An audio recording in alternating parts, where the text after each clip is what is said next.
What's up? What's happening? What's going on, Cantaloupes? Welcome to the playoffs. I didn't know if I was going to do a playoffs version of Man vs. Madden, but there was no way that I wasn't going to show you guys the final standings of this. Plus, you guys were asking for it, and it's not live, so that helps some people out. Let's take a look at the final standings in heartbreaking fashion. I was 10-6 last week. Madden was 11-5. Really tough week to be good. You guys were 7-9, but still, at 7-9, you guys were 2 games good enough at 160-96 overall to win the overall of Man vs. Madden 2017. So, hey, I gotta give congratulations to you. I was only 2 games behind. Of course, there could have been games that I could have just picked throughout the 17 weeks that obviously would have made the difference, but I didn't. So I'm second place. Madden was 10 games back. But, look at how well Madden did on the key matchups last week. They went 5-0. You guys went 0-5. What happened? Oh, we led you in the wrong direction. You guys went 0-5. Madden went 5-0. I went 3-2, but that 3-2 wasn't enough. Madden took the lead in the key overall, 49-36, and ended up winning the key matchups overall. Oh, again, 2 games back. I come in second place in everything. That's where I am wearing my Things Could Be Better shirt. Because, hey, I mean, if you were to say, okay, you get 2 points for being in first, 1 point for being in second, and no points for being in third, we'd all tie with 2 points. So we need a playoff. Let's get into these playoff matchups, the wild card round. So there's 4 games this week. The first one is Saturday at 4:30 p.m. It's the Titans at the Chiefs. This is the first start for Marcus Mariota in the playoffs. And generally, when you talk playoffs, you need some sort of experience, right? You don't really see people going on magical runs without playoff experience. Alex Smith is only 2-4 as a starting quarterback in the playoffs, but then again, he's been playing much better than he has throughout his entire career. They're at home. It's probably going to be really cold, and they're also going to have a huge fan advantage over there in Arrowhead. So, hey, I'm going with the Kansas City Chiefs. Here's the execution, going with a screen for Murray. An 11-yard pickup for the... Here's Mariota.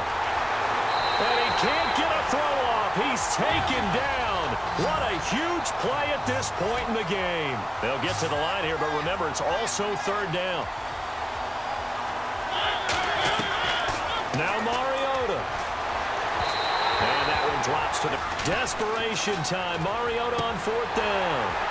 And that is incomplete. They were not at a premium. They were pretty easy. Close game to start it off. Madden has the Chiefs winning 34-28. I expect it to be a good one. I actually expect all of these games to be decently close other than one, which we'll talk about in a little bit. But hey, the Titans do have a shot. Many people probably won't think that the Titans have a shot, but we don't really know what the Chiefs are still. But they are dangerous as they head into the playoffs.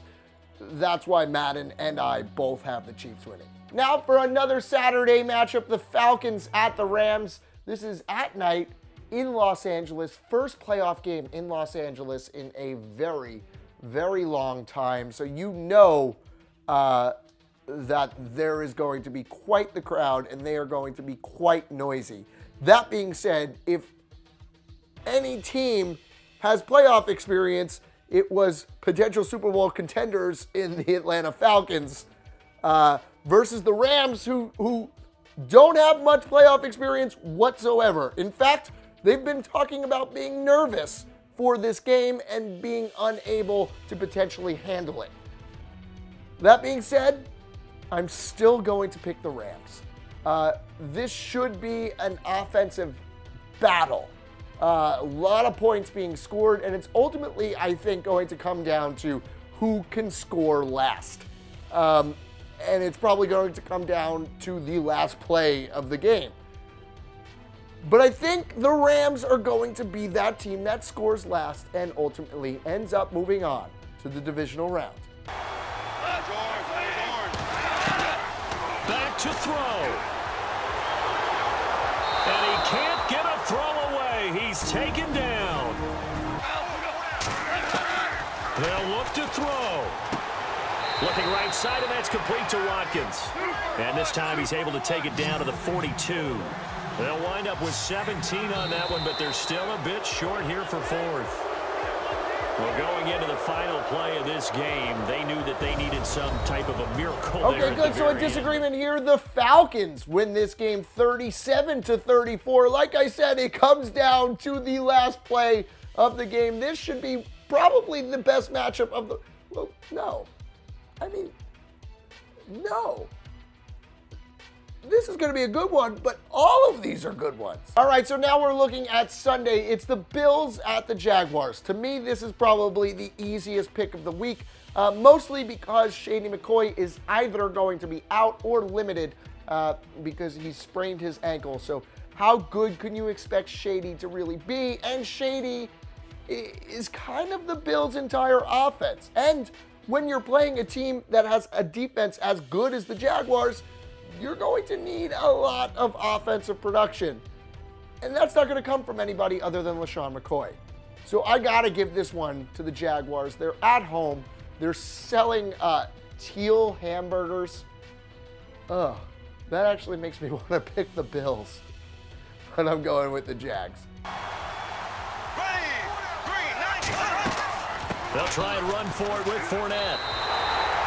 Give him 6 yards, and they do convert on third. Predicted to finish, talk about protecting your home turf. Madden has the Jaguars winning as well, 21-18. Hey, you got to give it up to both of these teams, two of the longest droughts in the NFL.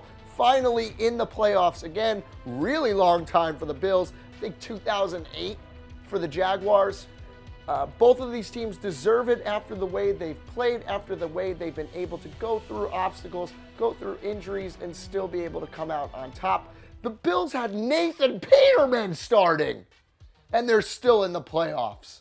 Finally, Sunday at 4:40 p.m., it's the Panthers at the Saints.